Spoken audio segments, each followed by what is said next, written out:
The red-hot Boston Celtics, winners of 4 straight, taking on the Toronto Raptors in the first half of Tuesday's Fan Night doubleheader right here on NBATV.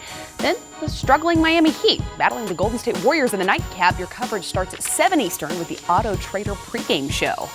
Isaiah Thomas, the guy there in the photo, scored 38 points in the Celtics' 117-108 win over the Pelicans on Saturday. It was the Celtics' 4th straight win, putting them a season-high 9 games over 500, now sitting just a game back in the Eastern Conference. Sekou, what has been so successful for them offensively thus far this season?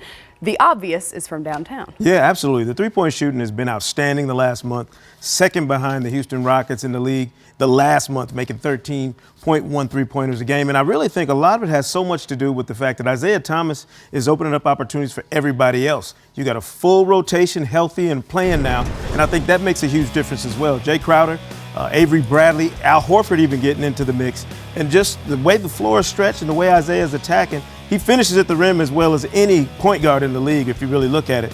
But the threat of him from all over the floor opens up these opportunities for other guys. Al Horford's had corner threes. I mean, they're making them from all over the floor.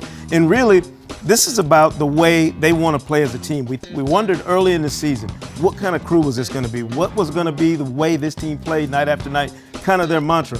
Well, they're not the rough and tumble defensive-minded Boston Celtics they were a year ago, or maybe even 2 years ago. Now they are an offensive power and a three-point shooting team the last month that are trying to make this a regular occurrence for them. What's been the difference, though, and is this sustainable? Because we're looking at a storied franchise with championship after championship.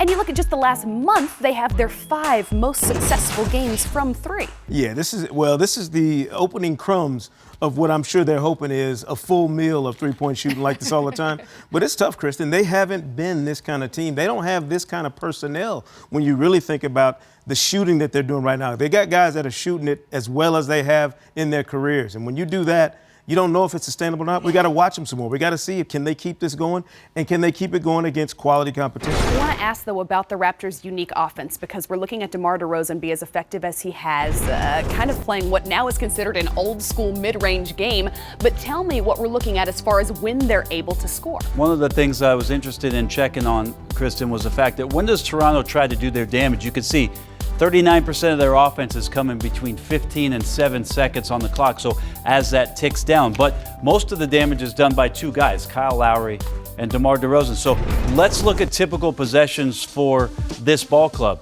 DeRozan has the ball up top, several dribbles, 10 in fact in this possession. Screen really doesn't do him any good as Jimmy Butler is able to sustain one-on-one coverage. Lopez off Nogueira to help out, and then DeRozan takes a tough jump shot. Now, all of December, these shots were going in. Can Toronto, and most recently in this slip, are they going to be able to get back to having him be as hot as he was to start the season? And the same with Kyle, who's had a remarkable season. Again, one screen, they dip into the shot clock. Look at the rebounding position by Chicago. You're not really making a team work. Last possession here, DeRozan over to Kyle. Kyle's just going to dribble, penetrate. This is what they do well. They're number 1 in free throws made and free throws attempted, but they put a lot of pressure on you with those 2 guys getting into the teeth of the defense and trying to do their damage. In fact, one of the key stats I looked up, DeMar DeRozan, only 22% of his shots, or actually 22% of his shots are unassisted field goals.